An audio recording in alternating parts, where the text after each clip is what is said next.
রাধে রাধে বন্ধুরা, আমাদের চ্যানেলে সকলকে স্বাগত জানাই।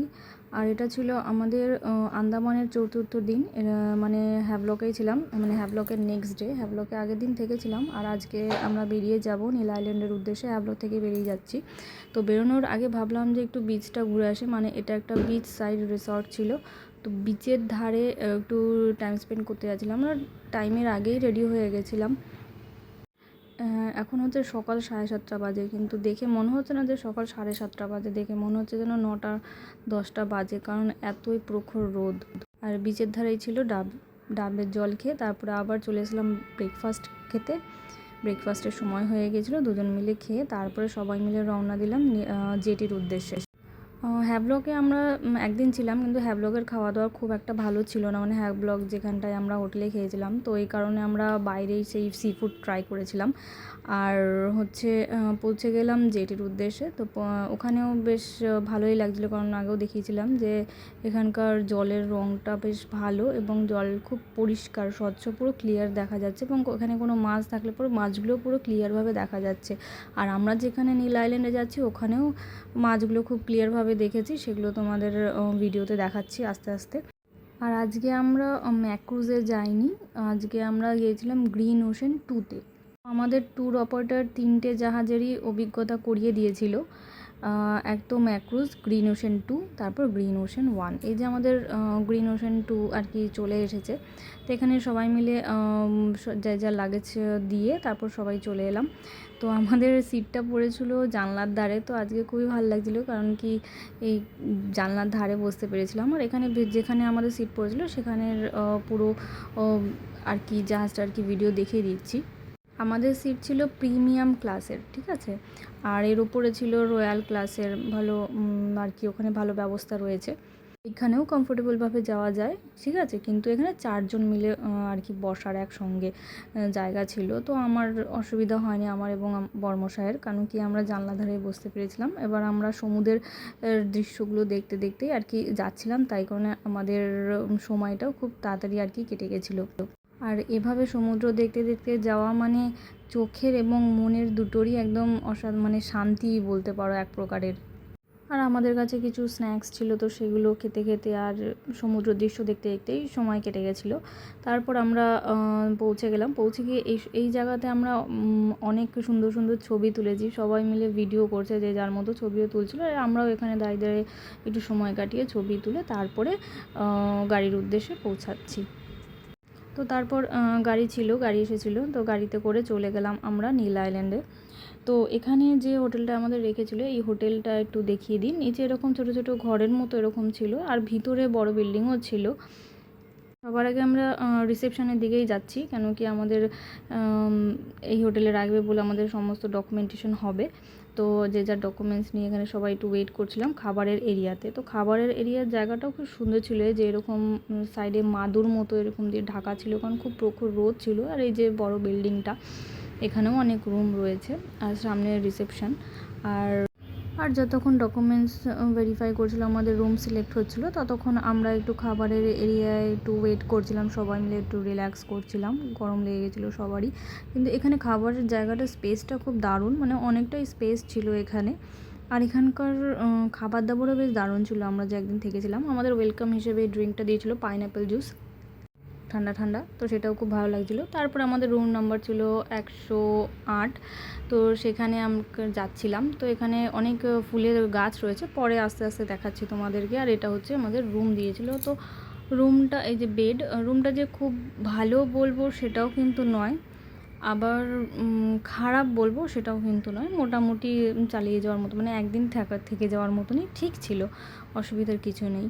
আর এটা হচ্ছে বাথরুমের সেটআপটা, বাথরুমটাও একটু মোটামুটি ছিল। তারপরে আমরা একটু ফ্রেশ হয়ে তারপর আমরা আবার লাঞ্চে বেরিয়ে গেছিলাম 1:30 নাগাদ। তো আস্তে আস্তে একটু ফুলও দেখাচ্ছি, যে ফুলের ভিডিও করেছিলাম। মানে অনেক ফুল গাছ লাগিয়েছে, যে মালিক সে খুব গাছ ভালোবাসে। তো এই কারণে তার হোটেলের আশেপাশে যেটুকু জায়গা ছিল সেটুকু জায়গায় গাছ লাগিয়েছে। পরে শুনছিলাম নাকি সুইমিং পুলও খুব তাড়াতাড়ি করবে, অনেক ছোটো ছোটো গাছ লাগিয়েছে। আর এখানে একটা বেল গাছও ছিল রিসেপশনের বাইরে। আর যে খাওয়ার এরিয়ায় চলে এসেছি। তো এখানে আমরাই ফার্স্ট গেছিলাম, আর একজন আন্টি গেছিলো টাইমলি, আমাদের 1:30টায় টাইম দিয়েছিল, তো 1:30টায় আমরা পৌঁছে গেছিলাম। তো এখানে খাবারে অনেক কিছু ছিল, এই যে আমের আচার, যেটা খুবই ভালো ছিল, আমের চাটনি আর কি, আর স্যালাড ছিল, এখানে একটা পনির আইটেম ছিল, মানে মিক্স ভেজ সাথে পনির, আর এটা হচ্ছে কলার আর কি পকোড়া আর কি বানিয়েছিল, কাঁচা কলা, ডাল ছিল, রাইস ছিল, আর ডিম ছিল, যারা আর কি আমিষ খায় তাদের ডিম ব্যবস্থা ছিল। নিরামিষ আর আমিষ আলাদা আলাদা রেখেছে, এই ডিমটা আলাদাভাবে রেখেছিল, অনেকে কারণ সেদিন মঙ্গলবার ছিল, অনেকে খায় না, এই জন্য। তো আমি এবং বরমশাই আর কি বসে পড়েছিলাম খাবার সাজিয়ে লাঞ্চ করে। তো লাঞ্চ কমপ্লিট করে আমরা আবার রুমে কিছুক্ষণ ওয়েট করে তারপরে আবার বেরিয়ে পড়লাম লক্ষ্মণপুর 2 বিচে। তো সেখানে পৌঁছে একজন যে গাইড রয়েছে আলাদা ওখানকার, তাদের সাথে আমাদের কথা বলার ছিল, আমাদের ট্যুর এজেন্ট যে, তো বলছিল যে ওখানে যেতে গেলে গাইড নিলে ভালো হয়, সব কিছু বোঝাতে সুবিধা হবে। তো এই জন্য আমরা সেটাই আলোচনা করার পর তারপর পৌঁছে যাচ্ছি বিচের ধারে আস্তে আস্তে। তবে হ্যাঁ, এই ট্যুর গাইডের জন্য আমাদের কিন্তু আরও এক্সট্রা পয়সা লেগেছিলো, কারণ কি ওই বিচের ধারে নিয়ে যাবে, ওখানে যে মাছ রয়েছে সব বা ওখানকার প্রকৃতি সম্পর্কে সব বোঝাবে। তো এই জন্য আমাদের আর কি পার হেড লেগেছিলো 55 টাকা মতো।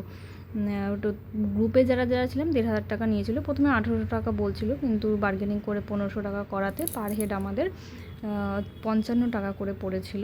তো এটা আমাদের এক্সট্রা কস্ট। তারপর সেখানে আর কি আমাদের কোরালের ওপর দিয়ে হাঁটতে হয়েছিল, কারণ এগুলো সব কিছু হচ্ছে কোরাল, ঠিক আছে, এখানে আর কি এর ওপর দিয়ে হাঁটতে হয়েছিল, কারণ এখানে না সামনের দিকটা শুকনো ছিল, পরে আর একটু গিয়ে আর কি জল ছিল। এখানে আমাদের ট্যুর গাইড যে ছিল সে বোঝাচ্ছিল এটা একটা পাইনঅ্যাপেল, মানে এটা জঙ্গলের পাইনঅ্যাপেল আর কি, মানে এগুলো একটু বিষাক্ত টাইপের, এগুলো আর কি যারা ওই জারোয়া হয় তারা এগুলো খায়। এই কোরালের ওপর দিয়ে যাচ্ছিলাম, অনেক জল ছিল, আর এটা হচ্ছে সেই ন্যাচারাল ব্রিজ, আর এই ব্রিজের ধারেই অনেকে খুব সুন্দর সুন্দর ছবি তোলে, আমরা তুলতে পারিনি, কেন কি অনেক লোক গিয়েছিলো, এমন টাইমেই গিয়েছি আমরা লাঞ্চের পর, মাঠে দেখে মনে হচ্ছে না যে অলরেডি 3:30 থেকে 4টে বাজে, এতটাই প্রখর রোদ্রু।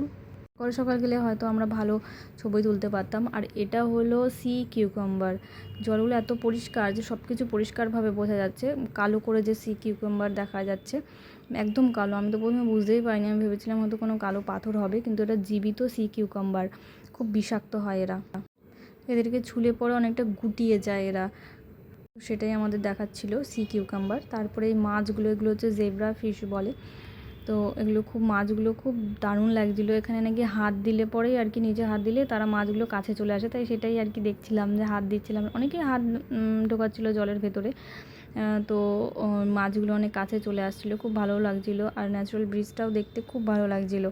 তারপর ওখানকার যে গাছপালাগুলো পাহাড়ের ওপরে, সেগুলো দেখিয়ে দিয়ে অসাধারণ সুন্দর ছিল, মানে চোখ জুড়িয়ে যাওয়ার মতো। এখানে যতক্ষণ ছিলাম আমরা জলের ওপরেই ছিলাম, তারপরে জলের থেকে একটু দূরে এখানটায় আর কি সবাই একটু ছবি তোলার জন্য উপরে আসছিলো, মাঝে মাঝে একটু ঢেউও আসছিলো অনেক জোরে জোরে, তো একটু সামনে থাকতে হচ্ছিলো সবাইকেই। এই ঢেউগুলোও খুব দারুণ লাগছিলো, একটু ব্যালেন্স করে থাকতে হবে এই আর কি, বাচ্চা এবং বয়স্কদের একটু সমস্যা হলেও হতে পারে এই জলের ওপর দিয়ে আসা, কারণ একটু স্লিপ খেয়ে গেলে বেকায়দা হাঁটুতে মুখেতে লাগবে। যারা একটু ইয়াং আছো এবং স্ট্রং আছো তারা এখানে ইজিলি আসতে পারবে। তো এখানে ঢেউগুলো দেখছিলাম, একটু সবাই মিলে এই ঢেউর উপরে দাঁড়িয়ে দাঁড়িয়েও ছবি তুলছিল, তো আমরাও কিছু ছবি তুলেছিলাম, যে নতুন যে গাইড নেওয়া হয়েছিল সেও ছবি তুলে দিচ্ছিল। তারপরে আবার রিটার্ন আসা হচ্ছিল, রিটার্ন বলতে হোটেলের রিটার্ন নয়, রিটার্ন বলতে এবার আরেকটা বিচের উদ্দেশ্যে যাচ্ছি, সেটা হচ্ছে লক্ষ্মণপুর 1। তো সেখানে যাওয়া হচ্ছিলো, তো সূর্য প্রায় ডুববে, কারণ সেখানে আমরা সানসেট দেখতে যাব।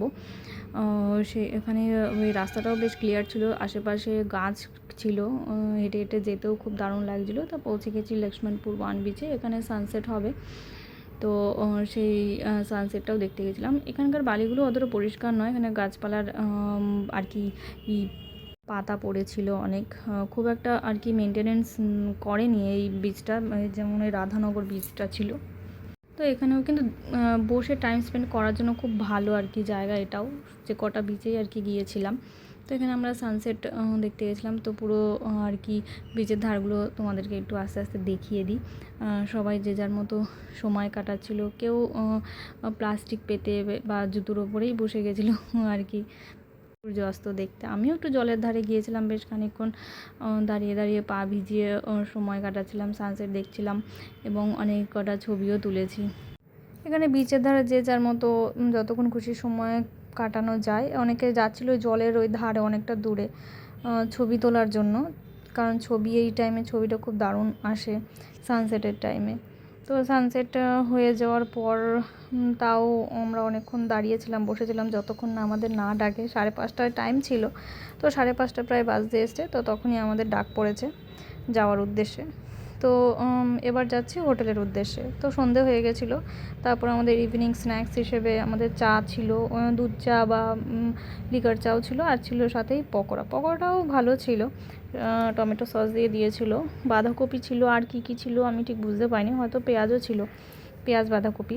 আর তারপরে রাতের ডিনার করে আমাদের দিনটা শেষ হলো।